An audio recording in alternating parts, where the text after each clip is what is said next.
কোনো 26 ইঞ্চি, কোনো 22 ইঞ্চি, কোনো প্রতিবন্ধী মুফতি আহলে হাদিস একটাও নাই আলহামদুলিল্লাহ। একটা মেন্টাল হুজুর আমাদের সালাফি মানহাজের কেউ মুখ ফসকে কোনোদিন বলছে এই দেখো ওই চাচা আমিন বলে নাই, চাচার নামাজ হয় নাই, যদি প্রমাণ দিতে পারেন জুতা পিটা খেয়ে এখান থেকে যাব। আমাদের একজন দায়ী, আমরা হাজারো বক্তব্যের ভিতরে খালি একদিন বলছি আমার এই বাবা যে আমার পায়ের সাথে পাও মেলাই নাই কি আমার ভাই এই লোকটার নামাজ হলো না, একটা দিন বলেন বলছি কোনোদিন? অপবাদ কেন দিচ্ছেন আপনি?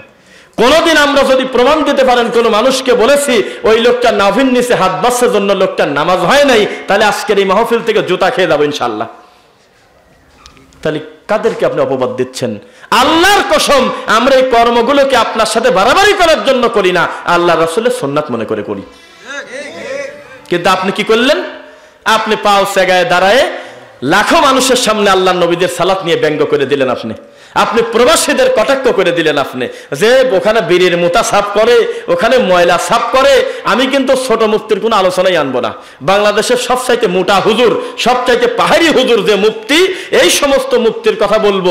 তাদের দৃষ্টিতে এই মাটির উপরে সবচাইতে খারাপ জিনিস হলে আল্লাহ রাসূলের সহিহ হাদিস, নাউজুবিল্লাহ। সব সহ্য করতে পারে। একটা ইমামের ধৈর্য কত দেখবেন। একটা ইমামের পিছনে যে ইমাম যে সালাত আদায় করায় সামনের কাতারে বলায় না, ইমামের পিছনে যে লোকটা দাঁড়ায় যে হাদি সাহেব, ও হলো মেয়ের সম্পত্তি ছেলে লিখে দিয়েছে, আজ 20 বছর আগে জানে ইমাম, কিচ্ছু কয় না, কে বেতন কমে যাবে না, কিচ্ছু কয়, চুপ করে বসে থাকে। মাঝে মধ্যেই বলে ইন্নাল্লাহা মা'আস সাবিরিন, নিশ্চয় আল্লাহ ধৈর্যশীলদের সাথে আছে, চুপ করে বসে আছে। একজন ইমাম 5 ওয়াক্ত সালাত আদায় করাচ্ছে, 35 বছর ইমামতি করে, 35 বছরই বহু যুবক ছেলে সালাতের সময় খালি টাকনোর উপরে কাপড়টা ভাঁজ করে পরে, যেই বারান্দায় চলে যায় আবার টাকনো ঢেকে আবার চলে যাচ্ছে। একদিনও ডাক দিয়ে বলল না মা আসফালা মিনাল কা'বাইনি মিনাল ইজারি ফাফিন্নার, যেটাকে তোমরা পাপ মনে করো না, অথচ এই কর্মের কারণে এই অবশিষ্ট কাপড়টুকু টাকনুর নিচে দেওয়ার কারণে তোমাকে জাহান্নামে যেতে হবে, তা বলার ঠেকা নাই। কেন? উনি হলো ধৈর্যশীল সরল সোজা হুজুর। একটা ইমাম 40 বছর ইমামতি করতেছে, 40 বছরই তার পিছনে একটা আল্লাহর ঘরে 5 ওয়াক্ত সালাতি একটা ভালো মানুষ হলে হাকিমপুর জর্দাদি পান খায়, একদিনও তার কিছু আসে যায় না যে একটা হারাম দ্রব্য খাচ্ছে, কিচ্ছু আসে যায় না। কেন? উনি হলো খুব ধৈর্যশীল হুজুর। একটা ইমাম 30-35 বছর ইমামতি করতেছে, তিনি নিজেও জানে তিনি যার বাড়িতে লজিং খায়, প্রতিদিন যার বাড়ি থেকে ওনার খানা আসে, এই লোকের মূল উপার্জনই হলো ঘুষ খাওয়া, তাতে তার কিছুই আসা যায় না। কেন? বেতন কমে যাবে না, আর উনি খুব ধৈর্যশীল লোক, তো সরল সোজা লোক, উনি সহজে এই রুমালটা উপর দিক দেয় না, নিচে করেই থাকে।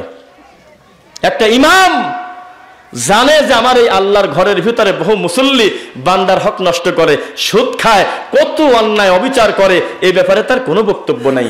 এই ইমাম নিজেও জানে বহু মুরব্বীর গলায় হাতে বালা, হাতে অষ্টাধাতুর আংটি বা ভালো হবিনি মনে করি বালা ঝুলাচ্ছে, গায়ে পাশে কত গাছ মানে আঁকানো আছে, বাঁধা বিভিন্ন ঘাটের সুতা আছে কিনা বলেন, কিন্তু ইমাম ওর কিছু আসে যায় না, কারণ এগুলোকে সে পাপ মনে করে না, ধৈর্য ধরে দাঁতে কামড় দিয়ে পড়ে আছে।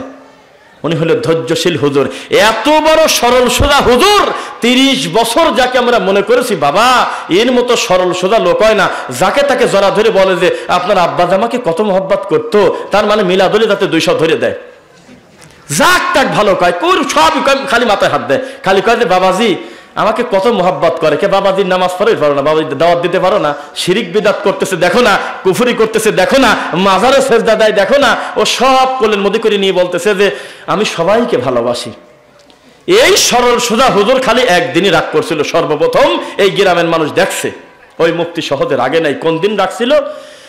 গায়রিল মাগদুবি আলাইহিম ওয়ালাদ-দাল্লিন,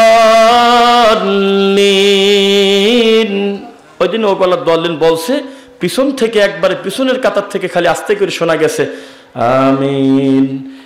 আর এই 30 বছরের সরল সোজা ইমাম এত রাগ করলো যে মসজিদে ওহাবি ঢুকছে রে, লামাজাবি ইহুদির দালাল ঢুকছে, আমি ইমামতি করব না। লোকজন ডাকি বলতেছে এই দেখো কি ফিতনা শুরু করছে মসজিদ।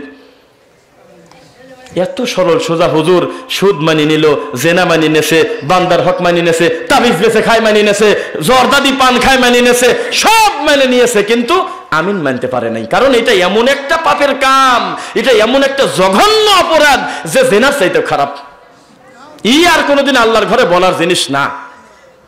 অথচ হজ করতে যায়, হজে যায় না এই হুজুর, হুজুর বলেন যে টাকা নাই, আমরা দিছি। ওরে বাবা, লাইসি অস্থির যে যাব সোনার মদিনায়, মাঝে মাঝেই তো গজলে টান। ও নবী, আমি আকাশে খুঁজতেছি, তোমাকে বাতাসে খুঁজলাম, তবু তোমার দেখা পাইলাম না। নবী আমাকে আর কাঁদায়ও না। নবী বলে ওই কাঁদাচ্ছে, নাউজুবিল্লাহ।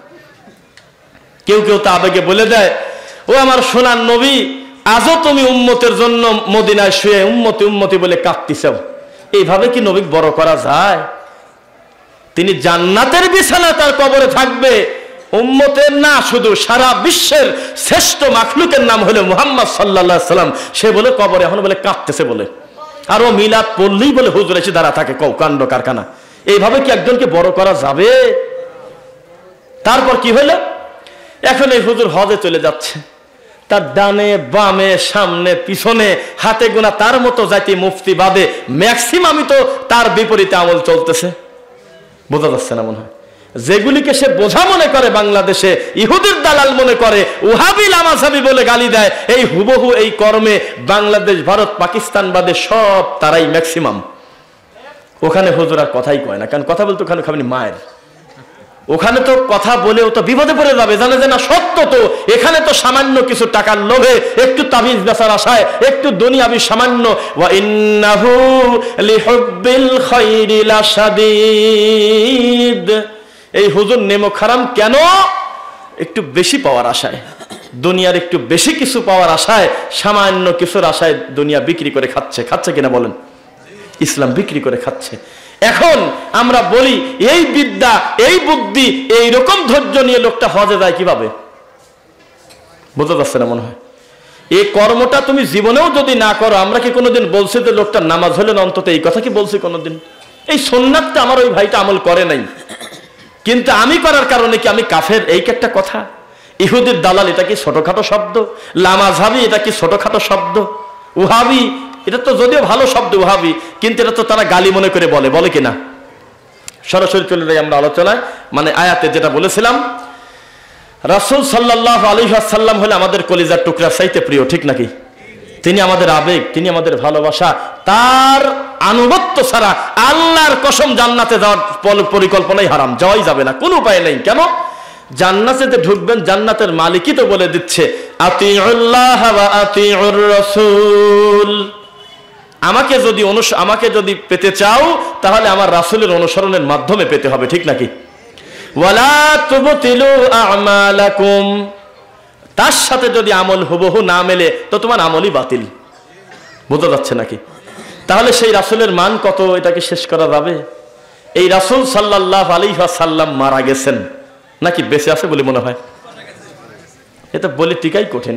হায়াতুন নবী, নূরের নবী, ও সোনার নবী, তুমি কখন কোথায় বা হাজির হও? সালাম দেওয়ার সময় বসে সালাম দেওয়া বেয়াদবি, তাই তো তোমার জন্য একটু আবেগে দাঁড়া গেলাম, আছে কিনা? এই রাসূল সাল্লাল্লাহু আলাইহি ওয়াসাল্লাম মারা গেছে। হাদিসটা আছে সহিহ বুখারী 4454। বুঝতেছেন নাকি? আবার রিপিট করতেছি, সহিহ বুখারী 4454। হাদিসের রাবীর নাম হলো আব্দুল্লাহ ইবনে আব্বাস রাদিয়াল্লাহু আনহুমা। বুঝতেছেন নাকি কথা? তিনি বলতেছে, আবু বকর রাদিয়াল্লাহু তাআলা আনহু ঘর থেকে বের হয়ে আসলেন, এসে দেখতেছে যে উমর রাদিয়াল্লাহু আনহু তিনি কথা বলতেছে, সাহাবীদের সাথে আলোচনা করতেছে। তিনি অস্বাভাবিক, তিনি দাঁড়ায়, তিনি বেহুশ হয়ে গিয়েছেন।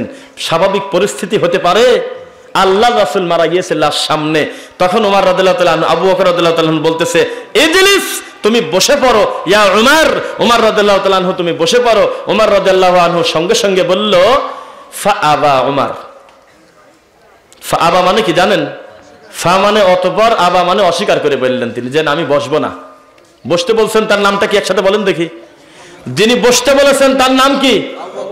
আবু বকর রাদিয়াল্লাহু তাআলা আনহু বলতেছে যে আপনি বসে পড়েন, কিন্তু উমর রাদিয়াল্লাহু আনহু ফাআবা, তিনি অস্বীকার করলেন। তার মানে কি বসলেন না।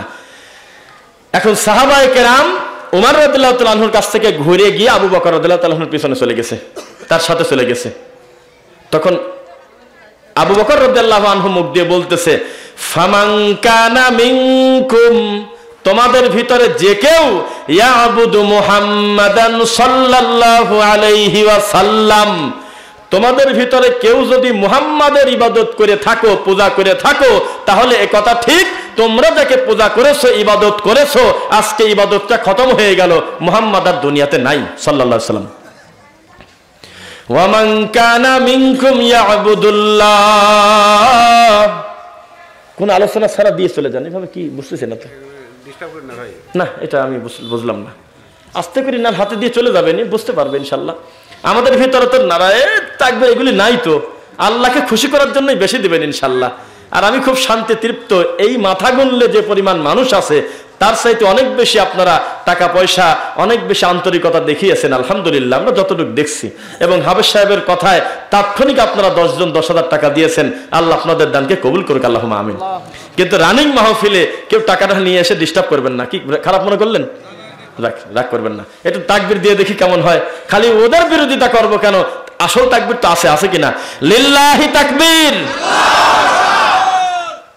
এত আওয়াজ হচ্ছে, এত সুন্দর, তাহলে আমার ভাইদেরকে বসার সুযোগ করে দেন, একটু দেখতে ভালো দেখাচ্ছে না, একটু যদি বসে পড়তেন আমার মনে হয় সবচেয়ে ভালো হয়। আর আদৌ যদি আপনারা না বসার মানুষই হন তাহলে চলে গেলেই সেটাই সুন্দর হয়তো, না হলে বসে পড়েন। আল্লাহ তৌফিক দিক, আল্লাহুম্মা আমিন। ফামান কানা মিনকুম মুহাম্মাদান। ও বাম সাইডে জায়গা আছে, ঠিকই বলছে, এই দেখেন কত জায়গা। এদিকে আসেন, একটু মুখামুখি আসেন, একটু আপনার দিকে দেখে আমি আমার দিকে আপনি দেখেন। ফিজিক্যালি সাক্ষাৎ তো আমাদের এইভাবে হয় না, নাকি বলেন? ফামান কানা মিনকুম, তোমাদের ভিতরে যে কেউ, ইয়াবুদু মুহাম্মদ সাল্লাল্লাহু আলাইহি ওয়াসাল্লাম, তোমাদের ভিতরে কেউ যদি মুহাম্মাদের ইবাদত করে থাকো, তাহলে মনে রাখো যাকে ইবাদত করেছো সে আসলে আর দুনিয়াতে নাই, সে কবরে চলে গেছে। ওয়া মান কানা মিনকুম ইয়াবুদুল্লাহ ফাইন্না কদম মুহাম্মাদাম মাত, ফাইন্না মুহাম্মাদান কদ মাত। তোমরা যদি মুহাম্মদ সাল্লাল্লাহু আলাইহি ওয়াসাল্লামের ইবাদত করে থাকো তাহলে নিশ্চয়ই মুহাম্মদ সত্যি সত্যিই কবরে চলে গেছে, আর নাই, বা তিনি মারা গিয়েছেন। ওয়া মান কানা মিনকুম, আর যদি তোমাদের ভিতরে কেউ ইয়াবুদুল্লাহ, বলেন আল্লাহ, যদি আল্লাহর ইবাদত করে থাকো, ফাইন্নাল্লাহা হাইয়ুন, তিনি চিরঞ্জীব, লা ইয়ামুত, মৃত্যু তাকে ধরতে পারে না। সুবহানাল্লাহ। তিনি আগে যেমন ছিল এখনো তেমন আছে। তিনি আছে কোথায় বলেন তো দেখি? না আপনার কলমের মধ্যে ঢুকে গেছে? মানে দেখেন, আমার খুব ভালো হয়েছে আজকে ওয়াজে ওঠার আগে, মনেও শান্তি পাচ্ছি। আমার আগে শায়েখ ওয়াজ করার কারণে আমার শান্তি লাগছে, কারণ এই মুফতি, কোন জাতি মুফতি জানেন আপনি? এই 18-20 বছর পরই হাদিস পড়ে, কোরআন পড়ে, বুখারি পড়ায় বলে শুনি, এখনো পর্যন্ত আল্লাহ কোন জায়গাতে তাই জানে না। রাগ করতেছেন মনে হয়। অথচ আল্লাহ তার নিজের ব্যাপারেই বলতেছে ক্লিয়ার করে যে আমি তোমার কলমে থাকবো কেন, আমি বাড়ি বাড়ি ঘুরবো কেন, আমার দেখা, আমার শোনা এটা হলো সর্বত্র, কিন্তু আমি আল্লাহ যে রব্বুল আলামিন, আমি রহমান হলে আরশের উপরে সমুন্নত, আমি আরশের উপরে আছি। এই কথা একটা ছোট বাচ্চা মহিলা দাসী বোঝে, আপনার হুজুর বোঝে না। বোঝা যাচ্ছে নাকি? তো যে কথা বলতেছিলাম, আমরা কি মুহাম্মদ সাল্লাল্লাহু আলাইহি ওয়াসাল্লামের ইবাদত করি না আল্লাহর? সূরা ফাতিহা কয় নাম্বার সূরা? 5 নাম্বার আয়াত, ইয়্যাকা না'বুদু ওয়া ইয়্যাকা নাস্তাঈন। বিদআত করা ছাড়া যার পেটের ভাত হজম হয় না, সেও কল এই আয়াত আল্লাহকে প্রত্যেক দিন শোনায় প্রতি রাকাতে। আপনার চাইতে বেশি কণ্ঠস্বর দিয়ে বলতেছে, ইয়্যাকা না'বুদু ওয়া ইয়্যাকা নাস্তাঈন। সুন্দর করে পড়ে, 40টা বছর সিজদা দিচ্ছে আল্লাহকে। ও বুঝতে পারতেছে না যে সাহায্য চাওয়া, ইবাদত করা, এই সমস্ত কিছুর হকদার হলো একমাত্র আমার আল্লাহ। অথচ মানুষ মানুষের কাছে সন্তান চায় না, মানুষ মানুষের কাছে পড়ে আছে না। ও বাবা, আরে মরে গেছে, মুনাজাতে খালি কাঁদতেছে আর করছে, মেজো হুজুরের লোয়া হুজুর, দাদা হুজুরের মেজো হুজুর, অমকের সিলসিলার অমকের বংশ, অমকের লোয়া হুজুর, অমকের অমক বংশ, অমক গ্রামের হুজুর, অমক গ্রামের বড় হুজুর, অমক গ্রামের সাদি হুজুর, সারা দুনিয়ার নারী নক্ষত্র টানি নিয়ে আসি বলে অমকের ওসিলায় দোয়াকে তুমি কবুল করো গো আল্লাহ। কত বিলজ্জাতি! অথচ আল্লাহর রাসূল কবরে চলে গিয়েছে, সাহাবায়ে কেরামের জীবদ্দশায় আল্লাহর রাসূল সাল্লাল্লাহু আলাইহি ওয়াসাল্লামের ওসিলা দিয়ে না দোয়া করে তার জীবিত চাচাকে নিয়ে দোয়া করেছেন। কত তো বলেন না দেখি, চাচাকে নিয়ে দোয়া করেন নাই? তাহলে চিন্তা করেন আপনি কার সাথে কি তুলনা। আর আজকের এই দিন বলতেছে, মাওলা গো তোমার কাছে কি দোয়া করে চাবো? তুমি তো জানো আমি কাদেরই তরিকার লোক গো মাওলা, তুমি আব্দুল কাদেরের ওসিলা আমাকে ক্ষমা করো মাওলা। তুমি তো জানো আমি আর কিছু না করতে পারি, আমি খাজার একজন গোলাম, খাজার একজন প্রেমিক, তুমি খাজার ওসিলায় আমার গুনাহ ক্ষমা করো গো মাওলা। এইভাবে করে করে যে আমরা বলতেছি, অথচ সেই লোকটাও কিন্তু প্রতিদিন আল্লাহকে শোনায় ইয়্যাকা না'বুদু ওয়া ইয়্যাকা নাস্তাঈন, একমাত্র তোমার ইবাদত করি, তোমার কাছেই সাহায্য চাই। লোকটা তো তার নিজের কথাতেই মুনাফিক। ও বললোটা কি আর মাঠে এসে করেটা কি? তাহলে আমরা যে শিরিক করব না, শিরিক থেকে বাঁচবো, এই বাঁচা হলো ফরজ। আমরা যে তাওহীদের উপর প্রতিষ্ঠিত থাকব, জীবনে শিরিকের কাছে মাথা নত করব না, এটা হলো ফরজ। জীবনে যে আমরা আল্লাহর রাসূলের সুন্নাত ছাড়বো না, এটা আমাদের উপরে জরুরি। সুন্নাত ত্যাগ করে বিদআত ধরবো, এর চাইতে খারাপ কাজ কি হতে পারে? এইবার আসেন, শুধু এই কথা বলে নাই, আরেকটা আয়াত বলেছে। সূরার নাম হলো সূরা আলী ইমরান, 3 নাম্বার সূরা, 144 নাম্বার আয়াত। যদি কোরআন মাজিদ থাকে বা আয়াত থাকে বের করে দেখেন। 3 নাম্বার সূরা, সূরা আলী ইমরান, আয়াত নাম্বার 144। ওয়ামা মুহাম্মাদুন ইল্লা রাসূল। আবেগ থামে আবার না। যেই লোকের কোরআন আর সহিহ হাদিসের ওয়াজে মন গলে না, ওটা হলো ইবলিসের মন। একটা লোক, আরে দুঃখ, ময়মনসিংহ ফুলবাড়িয়া নাম শুনছেন নাকি? লজ্জাও করে, তাও বলেই দেই। আমি একটা ভ্যানে উঠলাম, কিছু উৎপত যাবো, তো ওই জায়গা ভাঙতি জায়গা, ভ্যানে যাচ্ছি, তো ভ্যানওয়ালার মাথায় ওই টুপি দেখে বুঝলাম। তো আমি সালাম দিয়ে বললাম যে ভাইজান কি দরবারেই আছেন নাকি? তো উনি কাঁদতেছে আর বলতেছে দোয়া করবেন। আমার মাথায় হাত দিয়ে বলতেছে, আল্লাহ পাক কেবলাজানের দরবারে আমাকে রাখছে, একটু দোয়া করবেন, মরা পর্যন্ত যেন তার কদম মোবারকে পড়ে থাকতে পারি। মানে ও মনে করতেছে আমি মনে হয় না হয়তো পাতি, ও মনে করতেছে আমি মনে হয় ঠাকুরেরই লোক। তখন আমি চিন্তা করি যে কি কথা বলবো, আমি লজ্জায় মরি। ও আমার মাথায় হাত দিয়ে কাঁপতেছে যে কোনো ওরসি মেজ দেয় না হুজুর, খাস করে দোয়া করবেন, ওহাবিদের থেকে আল্লাহ আমাকে মুক্ত রাখছে। আরে বেটা, আমি তো ওহাবি, আমি তো নামাজ হাবি তোর দৃষ্টিতে। কি বলবার, কিছু সময় পর পর পথ ফুরায় গেল। নামার সময় আমি বললাম যে একটা কথা বলি, ইমান মানে কি বলেন তো দেখি। তা বোঝা পারে, তাই বলল বিশ্বাস। তা আমি বললাম যে আপনার তো অবশ্যই একটা নির্দিষ্ট বিশ্বাস আছে কিনা? তা বলে অবশ্যই বিশ্বাস আছে, আল্লাহর উপরে আছে, পরকালের বিশ্বাস। আমি বললাম আল্লাহর কসম, আপনার যে বিশ্বাস ছিল তার চাইতে আবু জেহেলের বিশ্বাস ভালো ছিল। অন্তত আল্লাহকে 2 ভাগ করে নাই, আল্লাহকে অন্তত 2 ভাগ করে নাই। কেন? ওয়ালা ইন সাআলতাহুম মান খালাকাস সামাওয়াতি ওয়াল আরদ লা ইয়াকুলুনাল্লাহ। মুহাম্মদ সাল্লাল্লাহু আলাইহি ওয়াসাল্লাম, আপনি যদি টাটকে একটা কাফেরকেও যদি বলেন আসমান আর জমিন বানায়ছে কে, ওরা কোনো কথা না বলে তাৎক্ষণিক জবাব দেবে ইয়াকুলুনাল্লাহ, অবশ্যই আল্লাহ বানাইছে। কিন্তু তোমাকে মানবে না গো নবী। যেই তোমার কথা আসছে তখন বলতেছে যে এভাবে আমাদের আব্দুল্লাহর ছেলে, আমিনার ছেলে আমাদেরই ভিতরে বেড়ে উঠলো, আমাদেরই মতো বাজার ঘাট করে, আমাদেরই ছেলে, আর একদিনের চ্যাংরা ছেলে, ওর কাছে ওহি আসে, পাগল হয়েছে নাকি? তখন গালি দিচ্ছে, খারাপ বলতেছে। কিন্তু আল্লাহ যে একজন, এ ব্যাপারে আবু জেহেলেরও কোনো সন্দেহ ছিল না। বোঝা যাচ্ছে না মনে হয়? ফেরাউনেরও সন্দেহ ছিল না যে হ্যাঁ সৃষ্টিকর্তা একজন। কিন্তু আপনার কপাল কত খারাপ, আপনি কেবলা ঠাকুরের কদম মুবারকে পড়ে থাকতে চাচ্ছেন। কদম মুবারকে সেজদা দেওয়ার কাম তো আল্লাহর কাছে বান্দার, আল্লাহর কাছে আমরা সেজদা দেব, আল্লাহর পায়ে আমরা দেব, এটা তো আল্লাহর হক। আর এইরকম একটা শিরিক কুফরি কি আপনি আত্মতৃপ্ত হচ্ছেন? আজকে বাড়িতে গিয়ে ইমানটা একটু স্ক্যান করবেন, একটু বিবেক খাটায় দেখবেন যে আপনি কোন স্টেজে আছেন, কোন লেভেলে। আমি বললাম একটা লোক, ওনাকে বললাম এই 2 মিনিটে, একটা লোক রানিং পেশাব করতেছে, রানিং পেশাব তো করতে পারে, পেশাব করতেছে, কিন্তু উনি যে ট্রেন থেকে নেমে পেশাবটা করতেছে, সে ট্রেন মনে হয় চলে যাওয়া ভাব, অথবা সেই বাসটা চলে যাবে, কিছু ছেড়েও দিয়েছে। এখনও যদি মনে করে যে হালকা হালকা যাচ্ছে, খুব একটা সময় পাবো না, পেশাবও রানিং থাক, এই সময় এখানে বসে ওযুটাও করে নেই। এইরকম যদি 4 ঘন্টা ধরে ওযু করে, ওযু কি হবে? শর্ট করে ও নিজেই করছে, না তাই কোনদিন হয়। আপনিও কান ধরে তওবা করেন, শিরিক পরিত্যাগ করেন, বিদআত পরিত্যাগ করেন, না হলে ইবাদত বন্দেগী তো বহু দূরের কথা, আপনি তো পিছনের দিকে টানতেছেন। শিরিক করলে তো আমলই কবুল হচ্ছে না, বিদআত করলে তো আগাতেই পারতেছেন না, অথচ আপনি কাঁদতেছেন।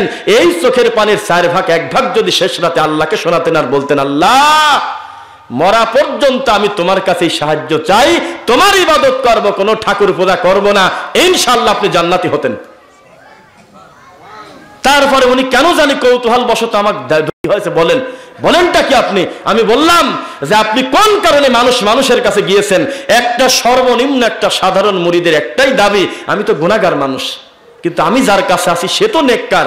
এই নেককার মানুষের সহবতে থাকা তো দোষের কিছু না। আমি ভালো মানুষের সংস্পর্শে গিয়ে আমি নিজে আল্লাহর কাছে কি বলবো? আমি ওনার মাধ্যমে আল্লাহকে বলবো যে আল্লাহ আমাকে ক্ষমা করো। উনি যেহেতু আল্লাহর প্রিয় বান্দা, উনি একটু কান্না করলে আল্লাহ শুনতে পারে, এটাই তো দাবি। কথা বোঝেন না দেখি? পীরকে আল্লাহ মনে করে কেউ নাকি? মাধ্যম মনে করে। তখন আমি বললাম, দেখেন আপনি নিজের ব্যাপারে কত ইস্তিমের দুর্বল। আল্লাহর কসম 100টা মানুষ হত্যাকারী ক্ষমা পেয়ে গেছে, ঠাকুর লাগে নাই। আপনি কি মার্ডার করছেন জীবনে? কি বলেন? না না, কিসের মার্ডার? কোনো এইসব ঝামেলাই আমি তো নাই। খুব হিসাব করে চলে, লোকটা সরল, ব্যক্তি ভালো, কিন্তু আকীদা কুফরি বুঝতেছে না। তখন আমি বললাম যে একটা মানুষ কি পরিমাণ পাপ করলে 100টা মানুষ হত্যা করে, সাধারণ পাপ। সূরা মায়েদা 5 নম্বর সূরা, মিন আজলি যালিক কাতাবনা আলা বানি ইসরাঈল আন্নাহু মান কাতালা নাফসাম বিগাইরি নাফস আও ফাসাদিন ফিল আরদি ফাকান্নামা কাতালান নাস জামিআ। এই জন্যই বিধান করছিলাম বনি ইসরাঈলের সময় মানুষ হত্যার বদলে হত্যা, জমিনে ফাসাদ সৃষ্টি করা ছাড়া নিরীহ কোনো মানুষকে যদি কেউ হত্যা করে, not only Muslim but also মানুষ, যে কেউ হতে পারে, কোনো মানুষ যদি কোনো মানুষকে হত্যা করে, একজনকে, কাতালান নাস জামিআ, তোমরা দেখতেছো একজন, কিন্তু আমি আল্লাহ দেখলাম সারা পৃথিবীর সব মানুষকে হত্যা করে ফেলছে। এটা কি ছোট পাপ না বড় পাপ? কথা বলেন না। মানুষ একটা হত্যা করলে কত পাপ? কথা বলেন। গোটা মানবতাকে হত্যা করলে যত পাপ তত পাপ। এই পাপটা 100টা করছে, আল্লাহর কসম ক্ষমা পেয়ে গেছে। আল্লাহ রাসূল বলতেছে কেন? 99টা হত্যা করার পর কিন্তু তিনি গিয়েছিল, লোকজন বলল যে বাবার কাছে যাও, একটু ঠাকুর বসে আছে, একটু বুজুর্গ মানুষ, নেককার মানুষ, আল্লাহর ওলি, তার কাছে গিয়ে একটু দরবেশের কাছে নিজের মনের কথা বলো। তখন সেখানে গিয়ে বলতেছে, বাবা গো, বাবা আমার তো ঘুম হয় না বাবা।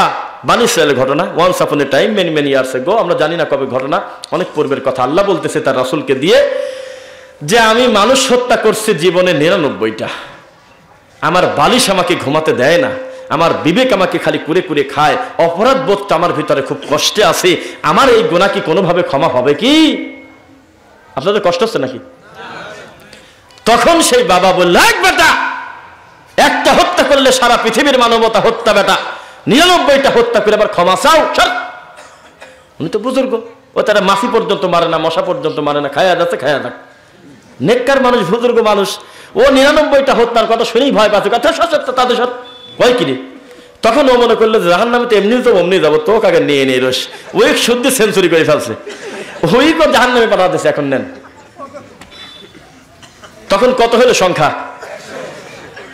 100টা হত্যা করলো। আল্লাহর কসম এই লোকটাও ক্ষমা পেয়ে গেছে পরবর্তীতে, আল্লাহর কসম করে বলতেছি। কেন জানেন?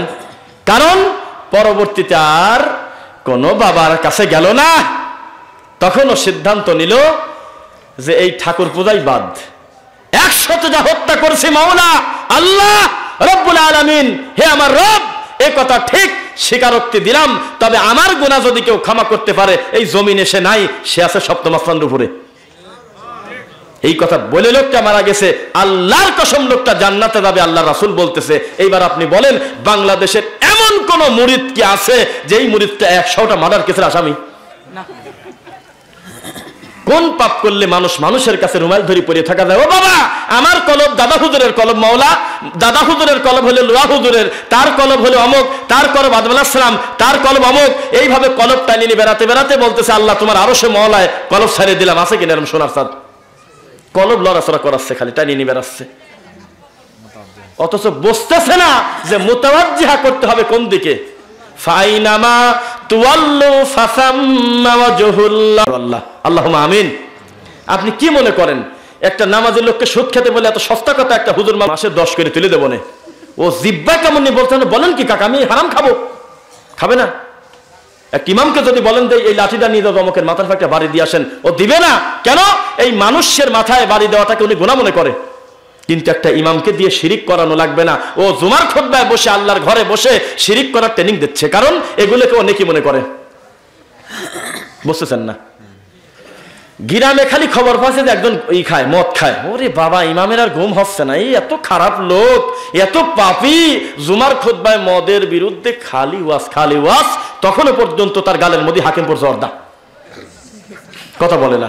মানে আমি বলছি যেই ইমাম বিড়িখোরদের বিরুদ্ধে ওয়াজ করে, ও আমার বিড়িখোর ভাইয়েরা সবাই মিলে ঝাঁপটা দিয়ে ধরেন হুজুরের বিড়ি বাদ দেবো, আপনার কথায় না, আল্লাহ যেহেতু বলছে কামটা খারাপ, এমনিতেই বাদ দেওয়ারই জিনিস, আসলে ভালো কাম না, কিন্তু আমার বিড়ি হারাম, আপনার জর্দা কি এটা বুঝে দেবেন না একটু? আমি বিড়ি খায় ভালো মানুষ হয়ে যাবো, আমি হারাম থেকে বাঁচবো, তখন পর্যন্ত আপনি যদি জর্দাদি পান খান 40 দিন পর্যন্ত আপনার নিজের ইবাদতই তো কবুল হচ্ছে না, আমার দায়িত্ব নিলেন কেন? অটো চালা খান, ইমামতি ছাড়েন। কষ্ট হচ্ছে আপনাদের? মানে হুজুরকে তো প্রমাণ করতে হবে যে জর্দা হলো একটা নেকির কাজ, জর্দা হলো একটা সুন্দর জিনিস, এটা ভালো ভাতের মতো একটা খাদ্য, তার ভিতরে কোনো ক্ষতিকারক জিনিস নাই, মন মতো খেতে পারলে কোনো অসুবিধা নেই। আরে ফকিরের মতো কথা বলো কেন? এটা লালনরা বলে মন মতো সিদ্ধি গাঁজা যদি কেউ খেয়ে হজম করতে পারে দোষের কিছু না বাবা। বলে আল্লাহর কসম, নিজের বইতে লিখে রাখছে তারা, যে গাঁজা কোনো পাপের কথা না, এটা হলো গাছারা জিনিস, এটা হারবাল ওষুধ। এই জিনিস যদি খায় কেউ হজম করতে পারে, এটা তো কোনো পাপের কিছু না বাবা। উদাহরণ দিচ্ছে আপনাকে, আরে এটা যদি হারামই হবে, বহু মানুষ দুধ পর্যন্ত খেতে পারে না, তার পেটে হয় না, হজম হয় না, দুধও খেতে পারে না, কষ্ট পায়, ঘি পর্যন্ত খায় না, গরুর মাংস জীবনে শুয়ে দেখতে পারে না, বহু লোক আছে। তো গাঁজা যদি কেউ খেয়ে যদি হজম করতে পারো বাবা, দোষের কিছু না বাবা, তারা বলতেছে। আর আপনি হুজুর কত বড় বেলজ্জাতি, আপনি হারামকে 2 ভাগ করে বানাইছেন মাকরুহ, নাউজুবিল্লাহ। সেই সূরা ইব্রাহিম 14 নম্বর সূরা 1 নম্বর আয়াত, আলিফ লাম রা, অর্থ কি জানা আছে কারো? বলেন তো দেখি, কে জানেন নাকি গামে? লালন ফকির জানি ফেলছে, কিভাবে জানো? অথচ যার উপরে কোরআন নাজিল হয়েছে তিনি জানেন, আল্লাহর কসম জানে না। যার উপরে এই কোরআনটা নাজিল হয়েছে তিনি বলতেছে ওয়াল্লাহু আ'লামু বিমুরাদ, এই ব্যাপারে আমার আল্লাহই ভালো জানে। কে? আল্লাহ। কিভাবে জানি? লালন ফকির জানি গেছে। ও কচ্ছে আলিফে আল্লাহ, লামে ফাতেমা, মিমে মোহাম্মদ, বিভিন্ন জিনিস বানায়, নকশা বানায় কিনা। কিতাবুন মানে তার ব্যাখ্যা করার দরকার নেই, বুঝতেছেন? আনজালনাহু, আমি আল্লাহ অবতীর্ণ করেছি, ইলাইকা, আপনার জন্য, আপনার উপরে, লি মানে জন্য, তুখরিজা খরাজা, বের করার জন্য, মিন মানে হতে, জুলুমাত মানে অন্ধকার সমূহ, ইলা মানে দিকে, নূর মানে ইসলাম, নূর মানে হেদায়েত, নূর মানে হলো কোরআন মাজিদ। আমি এই জন্য ইসলাম দিলাম, কোরআন দিলাম, এই জন্য হেদায়েত দিলাম, কিভাবে মানুষকে অন্ধকার থেকে আলোর পথে আপনি নিয়ে আসবেন। কথা বুঝছেন নাকি? খিচুড়ি হাত এর কথা বলে কেন? তো দায়িত্বশীল আপনাদের আমি হিসাব বুঝলাম না।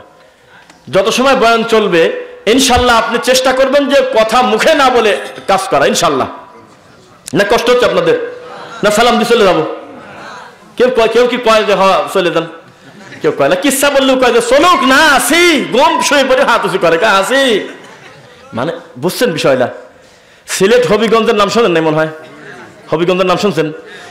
নাম জানলে সেই বক্তার নাম বলেন না, কারণ আগল পাগলের টানিয়ে তুলিনি আমি এই মাইক্রোফোনের মধ্যে দিয়ে লাখ লাখ লোকের শোনাবো না। নাম জানি বলেন না। এই লোক করছে কি, মাহফিল কমিটি ফোন দিয়েছে, একজন কোরআনে হাফেজ, এই মাদ্রাসার হাফেজ সাহেব মনে করেন যে আমাদের এই মৌখারা নূরে মদিনা মাদ্রাসায় আল্লাহ সুবহানাহু ওয়া তাআলার ইচ্ছায় আপনি আগামী বছর মাহফিলের দাওয়াত নেন। ঠিক আছে, নিলাম 50,000 টাকা। তো বললে এই মুহূর্তে 20 আগে দিতে হবে। ঠিক আছে, দিলাম 20। পরবর্তীতে তিনি জামালপুর এসে বলতেছে, আমি একটা কথা মিথ্যা বলবো না, কারণ আমি কিন্তু নিউজ দেখে বলতেছি হুবহু, বলতেছে যে ভাই এই মুহূর্তে যদি আরো 20 আমার অ্যাকাউন্টে যোগ না করেন তাহলে গাড়ি কিন্তু জামালপুরের দিক যাবে না, টানি চলে যাবে অন্য দিকে। কথা বুঝছেন নাকি? তো ঠিক আছে, এখন এই কমিটির এই লোক, আল্লাহর কসম একজন কোরআনে হাফেজ মানুষ, উনি ইমাম, জানলে বলেন না নাম। ওই ইমাম আজকের এই মাহফিলের মতো বড় মাহফিল হবে, ওই ব্যক্তি ফেমাস লোকের নামের উপরে লোক আসবে, তখন হরিণের কিস্সা মিস্সা যাই বলুক না বলুক, ওই লোক যখন বেশি হবে তখন ওনার মুখ দিয়ে একটু 10টা মিনিট যদি বলে যে আপনি একটু দান করেন, তাহলে মানুষ যে টাকা দেবে সেখান থেকে ওনাকে 50,000 টাকা, 50,000 টাকা দিবে, এটা তার মনের আশা। কিন্তু গাড়ি বলে খালি হবিগঞ্জের দিক চলে যাচ্ছে, ড্রাইভার বলে গাড়ি ঘুরিয়ে নিচ্ছে, আরো 20,000 অ্যাকাউন্টে জমা দিতে হবে। তখনও করছে কি, কাউকে বুঝতে না দিয়ে এক জায়গায় 3 জায়গায় টাকাটা ধার করছে, 20,000 ধার করে ওনার মোবাইলে দিয়ে দিছে। কত হলো? পরবর্তীতে মাহফিলে এসে স্টেজে আর ওঠে না, বাইরে থেকে কানে কানে বলতেছে আর 10 না হলে তো পা উপরে যায় না বাবা। সে 10 দিছে, তাহলে কত হইলো? 50,000 টাকা দেওয়ার পর উনি মঞ্চে উঠে 4 মিনিট পরে মাইকে এরকম এরকম টোকা টোকা দিয়ে বলতেছে মাইক আলার মাইক ভালো না, তাই বলে উঠে চলে যাচ্ছে। 12-14 মিনিট পর উঠে চলে যাচ্ছে। আল্লাহর কসম 1, আল্লাহর কসম 2, আল্লাহর কসম 3, ওই হাফেজ সাহেব স্টক করছে, এখনো পর্যন্ত অসুস্থ।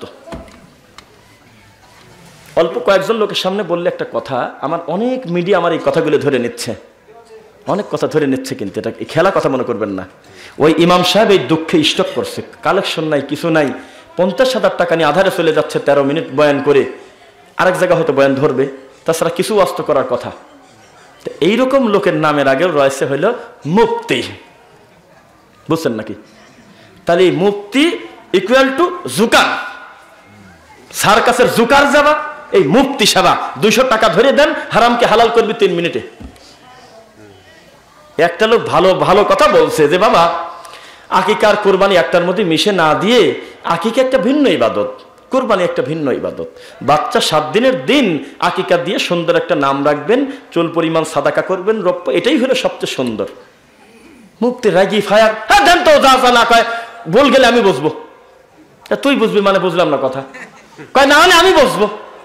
একটা লোকে গাছে তুলে দিয়েছে, বল্লা ছেলে নাকি বল্লা, বল্লা কেন মারি দেয়, ওকে আমি আসি তো নিচে, তুই নিচে থাকি কি করবি?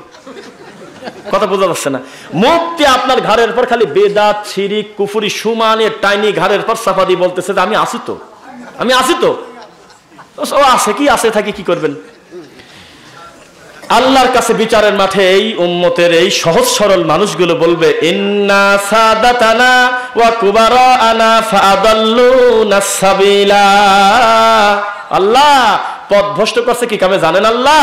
এই বড় বড় বড় হুজুরের কথা শুনছিলাম, বুজুর্গানে কেবলা বাবার কথা শুনছিলাম, আল্লাহ বড় বড় হুজুর আমাদেরকে পথভ্রষ্ট করছে। রব্বানা, হে আমাদের প্রতিপালক, আতিহিম দিফাইনি মিনাল আযাবি ওয়াল আনহুম লা'নান কাবীরা। আমাদের যদি এক শাস্তি দেন ওই ডবল শাস্তি, একটা বাড়ি যদি খাই তো ওই ডবল দেন। আমাকে যদি আপনি একটা কিল দেন ফেরেশতাকে দিতে ওই দিবেন 2টা। আমাকে যদি জাহান্নামে এই মুহূর্তে দেন তারও আগদি দেন ওইর, কারণ ডবল দিতে হবে। তাসনিয়ার সিগা, কথা বুঝছেন নাকি?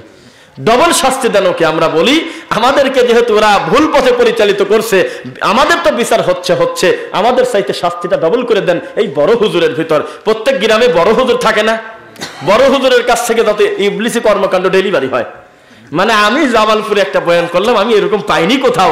মেয়র, প্রধান অতিথি, বিশেষ অতিথি, মনে হয় 25টা অতিথি, আলহামদুলিল্লাহ সোম্মা আলহামদুলিল্লাহ। কেন তা জানি না, ওনার মনে হয়েছে কেন একে ওয়াস, ও মনে করছে কানে হাত দিয়ে ওরে বাবার এসে টানিয়ে চলে যাবে, কাঁদবি, কিন্তু এ কেমন ওয়াস, এই কৌতূহল বশত ওনারা বসছেন, আলহামদুলিল্লাহ। তখন আমরা বক্তব্যের একটা পর্যায়ে, বক্তব্যের গতিতে আমরা বললাম মান ক্বরাআ বিল কুরআন বিল হারফ ফালাহু আশরু আমসালিহা। এই কোরআনের দাবি আল্লাহ আমাদেরকে বলতেছে তুমি একটা হরফ উচ্চারণ করে আমি আল্লাহকে শোনাও, 10টা প্রতিদান তোমাকে দেব আমি। আর হুজুরের হাতে তো টাইম নাই, কাটি প্যাকেট করে নিরীহ বাস্তার গলায় ঝুলিয়ে দেশে চলে দাদা 301 টাকা 502 টাকা, 2 টাকাকে আবার তো চলতেছে। আবার কয় শনিবারে আসরের পরে আসেন, মাগরিবের পর 3 নিঃশ্বাস, এইটা করে দেবো না।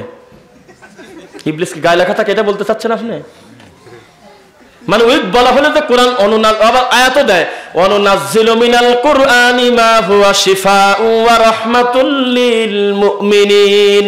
তাবিদের ব্যাপারী করে একটা আয়াত আছে, কি আল্লাহই তো বলতেছে এই কোরআন মাজিদকে আমি তোমাদের মুমিনদের জন্য শেফা করে দিলাম। আরে কানা হুজুর, কানা মুফতি শেফা করছে, আল্লাহ পড়ার ভিতরে মঙ্গল আছে কেন? সূরা বাকারার শেষ 2 আয়াত পড়ো, সূরা মুলক পড়ো, আয়াতুল কুরসি পড়ো, ইখলাস পড়ো, ফালাক নাস পড়ো। এই কথা বলে নাই আল্লাহ? তোমার কাটি প্যাকেট করে মঙ্গল নিতে বলছে। এই কোরআনের আয়াত পায়খানায় যাচ্ছে একটা লোক, আর তুমি মুক্তি বলতেছো অনুনাজ্জিলু মিনাল কুরআনি মা হুয়া শিফাউ ওয়া রাহমাতুল লিল মুমিনিন। ছোট পাপ না বড় পাপ এটা? আচ্ছা, শিরিক এই শব্দটাই একটা ভয়ঙ্কর শব্দ, বিশ্বাস কি করেন আপনারা? যেই জিনিস ছাড়া মানুষের ঈমান সহজে কাটা যায় না। একটা লোক চুরি করে কিন্তু গুনাহ মনে করে করে, কথা বলে না দেখি। একটা লোক চুরি করে কোনোদিন নেকি মনে করে করে নাই। পৃথিবীর ইতিহাস সাক্ষী, হাজার খারাপ চোর হোক, ও জীবনে কোনদিন গর্ব করে বলে না অমকের বাড়ি থেকে আজকে চুরি করছি রে, কেউ ঠিক পায় নাই, আমি 10টা নেকি পাইছি আল্লাহর কাছে। কথা বোঝেন আমার থেকে। পৃথিবীর ইতিহাস সাক্ষী, অন্যায় ভাবে কোনো রাজাও কোনো প্রজার মুখে একটা থাপ্পড় দিয়ে বলে নাই যে আমি আমার এই প্রজার মুখে থাপ্পড় দিতে পেরে নিজেকে আমি 30টা নেকির মালিক করলাম। অপরাধকে অপরাধী মনে করে, জেনা অপরাধ মনে করে করে, সমস্ত পাপকে লোকটা অপরাধ মনে করে করে, চুরি করে। চুরি এমন একটা কাজ বেশিরভাগ ক্ষেত্রে মানুষ হয়তো অভাবের কারণে হোক স্বভাবের কারণে করে থাকে, তাই না? তবু লোকটা কিন্তু গুনাহকে গুনাই মনে করে, অন্তত নেকি আর মনে করে না। কিন্তু এই হুজুর আবার এত বড় পাপী, আবু দাউদের 20,335, আবু দাউদ 20,335। আল্লাহর কসম, আল্লাহ রাসূল বলতেছে আমার উম্মতের এই হুজুরদের মান আছে, কিন্তু এই হুজুর হলো কানা দাজ্জালের সাথে খারাপ। যদি না পান তো আমাকে ফোন টোন দিয়েন। আল্লাহ রাসূল বলতেছে আমার উম্মতের জন্য এই ভণ্ড হুজুরের চাইতে ভয়ের কোনো জিনিস আমি রেখেই গেলাম না। কি জিনিস? তাহলে একটু ভয়ের ব্যাপার না? তাহলে সমস্ত পাপকে মানুষ পাপ মনে করে করে। এখন অভাবে করুক আর স্বভাবে করুক আর রাগে করুক আর অহংকারে করুক আর ইবলিসের ধোকায় পড়ে করুক আর ভাই ভাই দ্বন্দ্ব লেগে করুক, পাপটাকে পাপ মনে করেই করে। তওবা করার একটা সুযোগ থেকে গেল না? কথা তো বলে না দেখি। কারণ উনি তো অমুসলিম এখনো হইল না, পাপ করার কারণে লোকটা গুনাহগার হয়েছে, কবিরা গুনাহগার, কিন্তু অমুসলিম অন্তত হয় নাই। কিন্তু শিরিক যদি করে ফেলে একবার, তাহাজ্জুদ প্রতিদিন পরে 5 ওয়াক্ত বহু দূরের কথা, কিসের কি বলেন আপনি? তাহাজ্জুদ পর্যন্ত মিস দেয় না লোকটা, একদিন চেতন মানে ভোর পর রাগ করতেছে, জাগিয়ে দিতে পারো নাই। আপনি কয়বার দরুদ পড়েন বলেন? কয়বার পড়েন আপনি? হাজার হাজার বার লোকটা দরুদ পড়ে, হাসবেন না? আপনি কয়বার জিকির করেন কিভাবে আপনি বলেন দেখি? এই লোকটা মানে হাজার হাজার বার জিকির করে, মানুষের কোনো কষ্ট দেয় না, বান্দার হক নষ্ট করে না, বিনয়ের সাথে রুমাল নিয়ে চলে রাস্তাঘাটে, সব দিক থেকে ভালো, কোনো ধরনের কোনো মানবিক দুর্বলতা লোকটার ভিতরে নাই। ইমানও টনটানা, মরার আগে খালি গলার সাথে একটা তাবিজ নিয়ে মইল, ইমান কি অর্ধেক গেল না পুরাটা গেল? কঠিন জিনিস। এখানে তাহাজ্জুদের কোনো লাভ হচ্ছে না। শিরিক এমন একটা ভয়াবহ পাপ, এই পাপ করলে আর লা ইলাহা ইল্লাল্লাহ থাকে না, বাদ। তাহলে ছোট গুনাহ না বড় গুনাহ? আরে আপনি তাওহীদের উপরে থাকার পরেও তো রাত দিন আল্লাহকে বলা উচিত, আল্লাহ শিরিকের মতো ভয়াবহ পাপ থেকে আমাকে হেফাজত করো আল্লাহ, আল্লাহ বিদাতের মতো জঘন্য পাপ থেকে আমাকে বাঁচাও গো আল্লাহ, এই কথা বলা উচিত। কঠিন জিনিস, আমার অজান্তেও যেন কোনো শিরিক না হয়, বলেন আল্লাহুম্মা আমিন। এই জিনিস প্রচার করতেছে, এই জিনিসটার বীজ বপন করতেছে, এই জিনিসটা মানুষের ভিতর প্রচার করতেছে হিন্দুর ব্রাহ্মণ না মুসলমানের হুজুর? টাকা নিয়ে না টাকা ছাড়াই? সামান্য কিছু টাকা, এই কপাল। মানে আমাদের কি বলবো, কাছে কথা বলি একই কথা ডবল হয়। আমি কয়েকদিন আগে বললাম যে হুজুর আপনি অটো চালা খান, এই দায়িত্ব আপনি নিছেন কেন? মানুষের দায়িত্ব নিয়ে যদি আল্লাহর দিন বিক্রি করে খেতে হয়, এসব ঝামেলা বাদ দিয়ে অটো চালা খান। একদিন অটো চালালে প্যাডেলও মারা লাগে না আজকাল, কারণ ইলেকট্রিসিটি এভাবে ধরে ঘোরাবেন, দিন শেষে আল্লাহ তাকেও 500-700 টাকা রুজি দেয়। মানুষের বাড়িতে ধান কাটেন, পাট কাটেন, মান যায় না, কারণ এগুলো একটাও হারাম কর্ম না, এগুলো হালাল কর্ম, নেক কর্ম। মানুষের বাড়িতে কামলা দেন, অসুবিধার কি আছে? আপনি তাবিজ বেঁচে খাচ্ছেন কেন? 3,000 টাকা 4,000 টাকার ইমামতি করতে যায়, কোরআন পড়ে আবার বক্সা দেয়, ডেলিভারি সিস্টেম বলে আছে ইসলামে, কত দুঃখের কথা। কুরিয়ার করে দিচ্ছে, মনে করেন ওই জায়গায় আপনি দাঁড়া আছেন, এই জায়গায় আমি বললাম যে সূরা বাকারা চলে যা, আর চলে গেল। মানে ওই মরা যার বাপ মরে গেছে সে বলতেছে হুজুর একটা না আপনি 3টা খতম দেন, আমার খুব আশা 3টা দেন। মারা খালারা অনেক আশা করি ওরা 7টা পড়ছে, আর 3টা হলে 10টা পূরণ হয়। তখন উনি বলতেছে ওইভাবে তো সময় নাই, একটা পড়ি আর বাকি 2টি বক্সা দিচ্ছে, আগে পড়া আছে। মানে দুঃখ কোন জায়গায় রাখবেন কোন? তো তোর পড়া আছে তো এই লোকের লাভ কি? ডেলিভারি দিয়ে দিচ্ছে, ওই জায়গাতে টান দিয়ে দিচ্ছে, মরে গেছে তাও দিয়ে দিচ্ছে। অথচ মানুষ যখন মারা যায়, ইদা মাতাল ইনসান ইনকাতা আনহু আমালু, যখন মানুষ মৃত্যুবরণ করে তখন তার সকল আমল বন্ধ হয়ে যায়, ইল্লা মিন সালাসা, শুধু 3টা জিনিস জারি থাকে। তার মধ্যে তুই আসলি কোন জায়গাতে? এরা তো ওয়ালাদুন সালিহুন, নেক বেটা বেটি। তারপরে ইলম রেখে গেছে কি, আর হলো মানুষের কল্যাণে ভালো নেক কর্ম করে গিয়েছে কি, সাদাকা জারিয়া। এর মধ্যে তোর বাড়ি হলো সেই দিনাজপুর, এই গ্রামের আর রাস্তাঘাটই তো তুই চিনিস না ভালো করে। আর 2 মাস তোর ইমামতির বয়স, সভাপতির মা মরে গেছে, তো তুই কাঁদিস কেমন যাতে? তার মানে 200 ধরে দিও।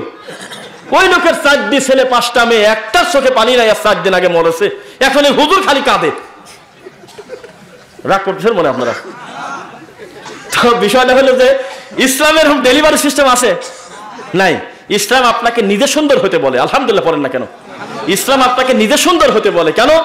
ইন্নাল্লাযীনা আমানু ওয়া আমিলুস সালিহাত কানাত লাহুম জান্নাতুল ফিরদাউসি নুজুলা। ইসলাম আপনাকে বলতেছে যারা পার্টিকুলারলি যে কেউ যদি ঈমান আনে, আমলে সলে করে, তার জন্য প্রস্তুত করে রাখা হয়েছে জান্নাতুল ফিরদাউস। এক নাম্বারটা খালিদিনা ফিহা, একদিন না, দুই দিন না, চিরস্থায়ী।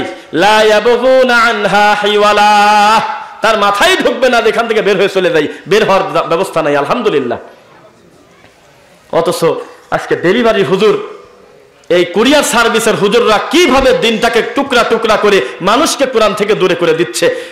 একজন কোরআনের অপমান করলো, নাউজুবিল্লাহ পড়ি, একজনের হাত থেকে কোরআন পড়ে গেলে হুজুর সেই কষ্ট পায়, খুব দুঃখ পায়। কিংবা একজন কোরআনকে ব্যঙ্গ করছে, হুজুর কত কষ্ট পাচ্ছে, হুজুর কাঁদে, মিছিল করে, ইমানের কারণে করে, খারাপ বলি না, ইমানের কারণে উনি দুঃখ পাইছে খুব। অথচ হুজুর জানেই না এর চাইতে কোরআনের অপমান আর কি আছে, যে আল্লাহ বলতেছে এক আর আমি বাই করলাম আর এক। আল্লাহ বলতেছে মান ইয়াহদিল্লাহু ফাহুয়াল মুহতাদ ওয়া মান ইউদ্লিল ফালান তাজিদ লাহু ওয়ালিয়াম মুরশিদা। আর আমি আল্লাহই যদি কারো হেদায়েত না দেই, তার ওলি মুরশিদ কিসের? কিছুই নাই। বুঝছেন নাকি? এই জায়গা তিন টানি বাই করে নিয়ে আসে, এই দেখো, এই দেখো, এই দেখো, পীর পাইছি খুঁজি, এ যে মুরশিদের কথা কয়েছে আল্লাহ, কথা বোঝে না। আমি একটা মাহফিলে, ওই আপনারা শব্দটা বলি, আপনারা ঠান্ডা হুজুর চেনেন না? সব ঠিক আছে তার কাছে। এরকম একটা হুজুর মাহফিলের সভাপতি, আমি ওয়াজ করতেছি, ওয়াজের মাঝখানে আমার ওয়াজ থামাই দিয়ে বলতেছে যে আলহামদুলিল্লাহ আপনি কোরআন এবং সহিহ হাদিস থেকে ওয়াজ করতেছেন, এ ব্যাপারে আমাদের কোনো ডাউট নাই, কিন্তু একটা কথা বলি, আপনি পীর সাহেবকে ঠাকুর কেন বলতেছেন? কথা বোঝেন না দেখি। আপনি পীর সাহেবকে যদি ঠাকুর বলেন, তাহলে হক্কানি পীরকে অপমান করা হয়। ওরা আবার পীরের দুই ভাগ করছে, কিন্তু বেদাত ভাঙছে দুই ভাগে, হাসানা সাইয়া, হারামকে টানি দুই ভাগ করছে, মাকরু তাহারিমি, মাকরু তানজি, এই জায়গা আবার বানাইছে হলে হক্কানি পীর। আমরা সব পীরের বিরোধিতা করি না, হক্কানি পীরের বিরোধিতা করি না। শুনছেন তো? বলতেছে যে এভাবে ঠাকুর বলাটা তো ঠিক না। তা আমি বললাম যে আমি তো তার সম্মান দিয়ে কথা বললাম আরো আপনার চাইতে। কেন? কারণ ঠাকুর কোন ভাষা বলেন তো দেখি? ঠাকুরটা বাংলা ভাষা না, বোঝে না? ঠাকুর বাংলা ভাষা শব্দ না। আপনার পীর তো বাংলায় বানানি হয় না, আরবিতে বানানি হয় না, তো আমারই কিছু না। আর এক দেশ টানি নিয়ে এসে আপনি নাম দিচ্ছেন পীর, কোরআনে আরবিতে এরকম শব্দই ঢোকে নাই, বানানো হয় না, অন্তত আমার মাতৃভাষা